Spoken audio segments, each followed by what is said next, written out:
Welcome back to the SportsMax zone. We turn our focus to football.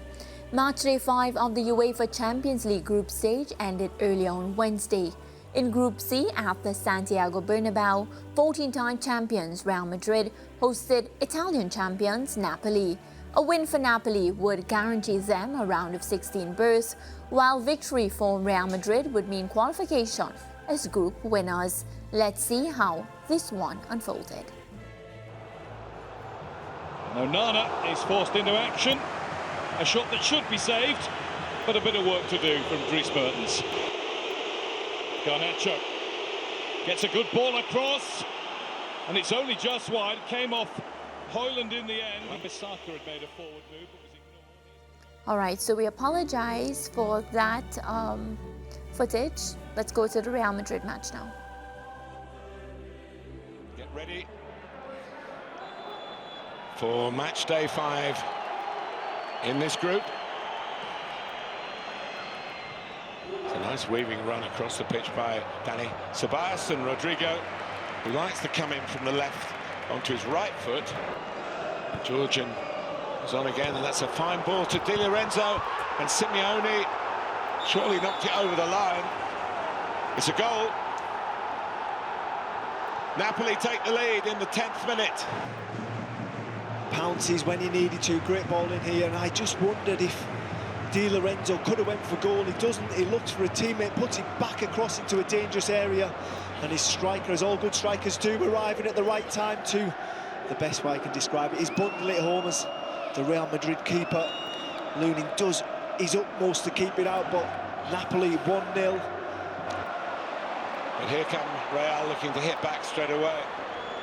Ibrahim Diaz and Rodrigo. Oh, that is the way to hit back straight away. And that is his signature goal. What a response.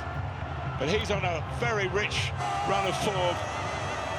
And it only took seconds for 0-1 to become 1-1. Well, this is incredible. They get the ball back here, and right away it's forward thinking, can we get forward? Diaz plays it to Rodrigo, who has only had one thing in his mind. He cut in on that right foot, and he's looking for that far corner, and boy, he couldn't have placed it any better. What a fantastic comeback.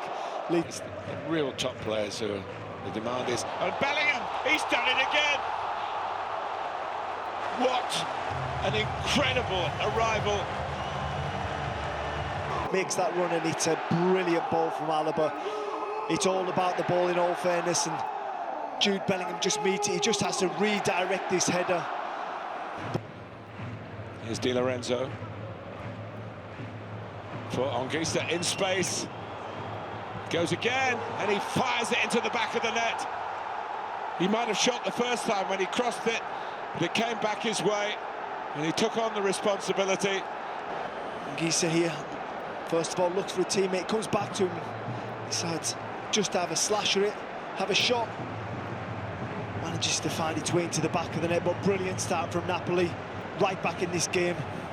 Collected by Valverde. Bellingham looking to make something happen again. It's a brilliant cross. Rudiger! How did that not go in? Pressure could get them back in front. Nico Paz! Oh, he scored! What a moment, look at that face! Disbelief, delight. It's come from Nico Paz. And you've got to look at the Napoli goalkeeper. It's a shot, a long-range shot, on target. Yes, he does skip up just in front of Merritt, but he's got to do better. 5 against 3. Nacho. Bellingham. Trying to set it up in the end. And he's finally bagged one. Joselu, to his great relief, has absolutely settled.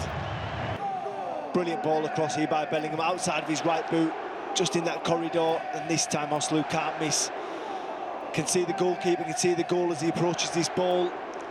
Gets good purchase on it, hard, on target. Napoli have made a good fist of it. Credit to Walter Mazzarri, they scored first, and they scored first in the second half.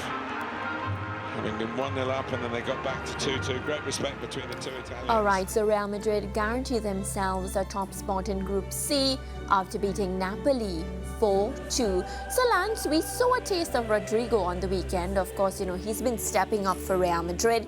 He did it again, so I have to say it's not luck, but he seems to be coming into some sort of form. Yeah, one of the more exciting young players in world football at the moment, and Real Madrid benefiting from his quality.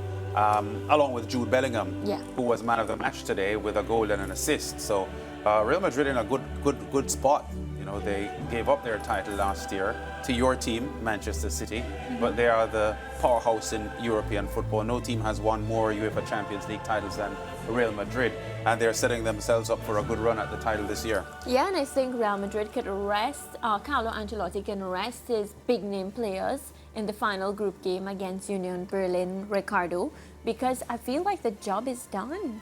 Yeah, or Jude Bellingham may just want to continue with his record-breaking form.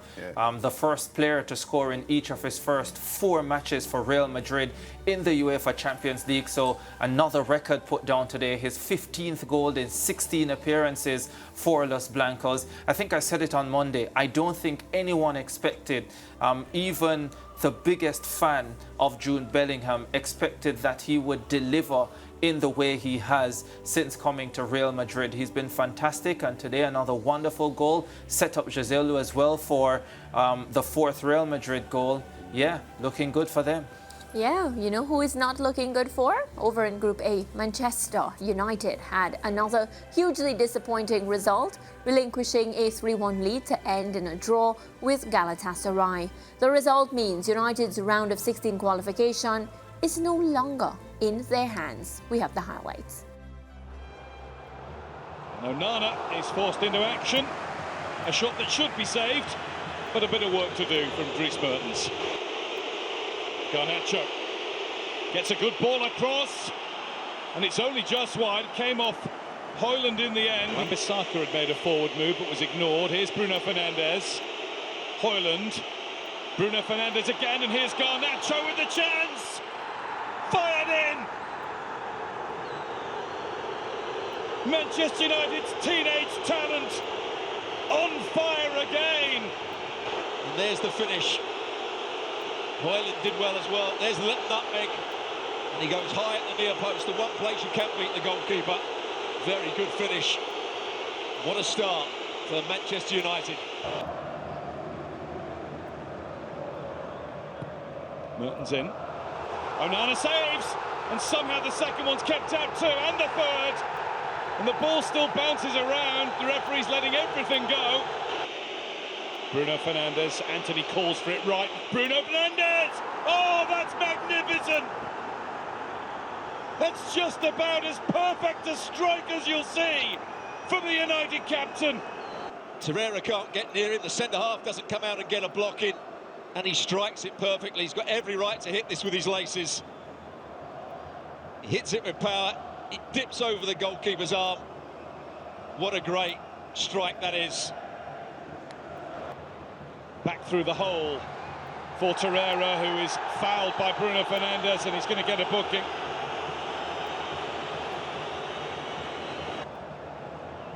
It's Ziyech, and he found a way. A gap appeared. It didn't look to be that great a free kick, or does he just go where the Galatasaray players were? If that's the case, Onana should be on that side. It doesn't take a deflection.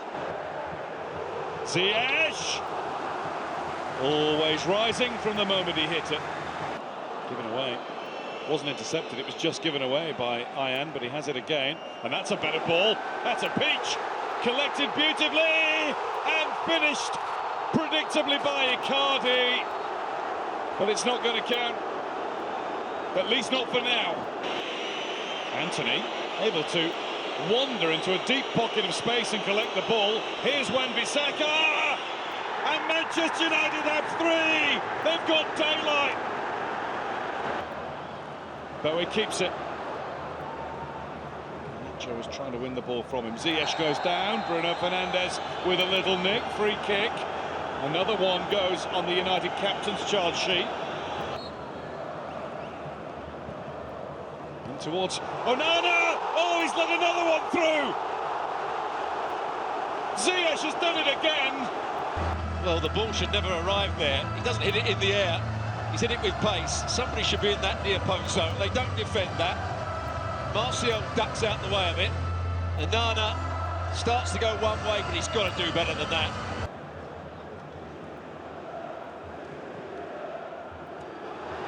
Nicely taken. Oh, what a goal! Kerem Aktürkoğlu. There's the ball. Good first touch. Anana's position. Should he be beaten at the near post? Probably not. But that's a brilliant strike from the substitute. Lovely flick from Martial. It's McTominay driving. And he'll feel he should have hit the target. Pellistri. Has to be the right ball. Pellistri goes on. Should have played the right ball at some point. And Zaha then beats his man, and it's on for Zaha. But the shot was too straight. You attack, we attack. Dallo. Plenty of room for Bruno Fernandes. And it crashes the outside of the post.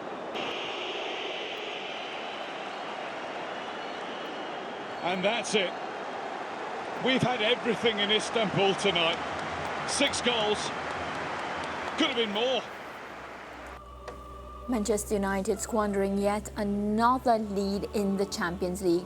If we look at the table, Group A, Bayern Munich at the top on 13 points, FC Copenhagen in second position on 5, Galatasaray also on 5, and Manchester United in fourth position on 4 points. So, Ricardo Chambers, who is here for the funeral, how do you have such a lead like Manchester United and squander it? I saw the BBC describing Andre Onana as a horror show. All right, tell you what, Lance and Mariah, story time, right? So in 1993, Manchester United played Galatasaray in a two-legged tie trying to get to the group stage of the Champions League. In the first leg, it was 3-3 at Old Trafford, and so Manchester United travelled to Galatasaray for the second leg. They received a cold reception from the Galatasaray fans. There was one particular fan when United arrived holding up a banner saying, "Welcome to hell." Today, Manchester United was back in that hell. 3-1 up and ending up drawing the game 3-3, and now their destiny no longer in their hands. Even if they beat Bayern Munich, there's still a chance that they will not make it out of this Champions League group. Onana horror show? Onana hell? Man U hell? Man U horror show? Man U funeral. Yeah. Lance, you've been supporting this team for quite some time. A tough result here for Man United. There were some good things about their game today.